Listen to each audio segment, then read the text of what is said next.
យន្តហោះ F16 របស់ថៃទម្លាក់ក្រុមបែកលើក្លែអុកញ៉ាវងដួងបណ្ដាលឲ្យមានមនុស្សរងរបួសចំនួន2នាក់ករណីកងកម្លាំងយោធាថៃបន្តឈ្លានពានមកលើដែនអធិបតេយ្យភាពរបស់កម្ពុជានៅព្រឹកថ្ងៃទី18ខែធ្នូនេះដោយបានប្រើប្រាស់យន្តហោះចម្បាំង F16 ទម្លាក់គ្រាប់បែក3គ្រាប់មកលើក្លែអុកញ៉ាមួយកន្លែងនៅក្នុងក្រុងប៉ោយប៉ែតដែលជាកម្មសិទ្ធិរបស់លោកអុកញ៉ាវងដួងបណ្ដាលឲ្យមានការខូចខាតសម្ភារៈនិងមានមនុស្សរងរបួសចំនួន2នាក់នេះបើតាមអ្នកនាំពាក្យក្រសួងមហាផ្ទៃលោកទូចសុខៈអ្នកនាំពាក្យក្រសួងមហាផ្ទៃបានឲ្យដឹងនារសៀលថ្ងៃប្រហ័សនេះថានេះព្រឹកថ្ងៃទី18ខែធ្នូឆ្នាំ2025យន្តហោះ F16 របស់ថៃបានទម្លាក់គ្រាប់បែកចំនួន3គ្រាប់ចូលតំបន់ទីប្រជុំជនស៊ីវិលរបស់កម្ពុជានៅភូមិផ្សារកណ្ដាលសង្កាត់ផ្សារកណ្ដាលក្រុងប៉ោយប៉ែតខេត្តបន្ទាយមានជ័យបណ្ដាលឲ្យខូចខាតអគារមួយខ្នងដំបូលក្លែអុកញ៉ាវងដួងផ្នែកខាងត្បូងសម្ភារៈមួយចំនួននិងមានអ្នករងរបួសស្រាលចំនួន2នាក់គិតមកដល់ថ្ងៃទី18ខែធ្នូឆ្នាំ2025នេះដែលជាថ្ងៃទី12ហើយនៃភាគីថៃនៅតែបន្តរំលោភបំពានបទឈប់បាញ់និងសេចក្តីថ្លែងការណ៍រួមស្តីពីកិច្ចព្រមព្រៀងសន្តិភាពរវាងកម្ពុជានិងថៃ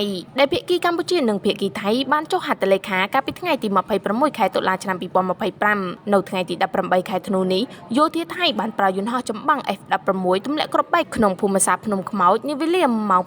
9:51 នាទីនិងម៉ោង 17 នាទីយោធាថៃបានប្រើប្រាស់យន្តហោះចម្បាំង F16 ទម្លាក់គ្រាប់បែកក្នុងភូមិសាស្ត្រពាក់ស្បែកខេត្តព្រះវិហារ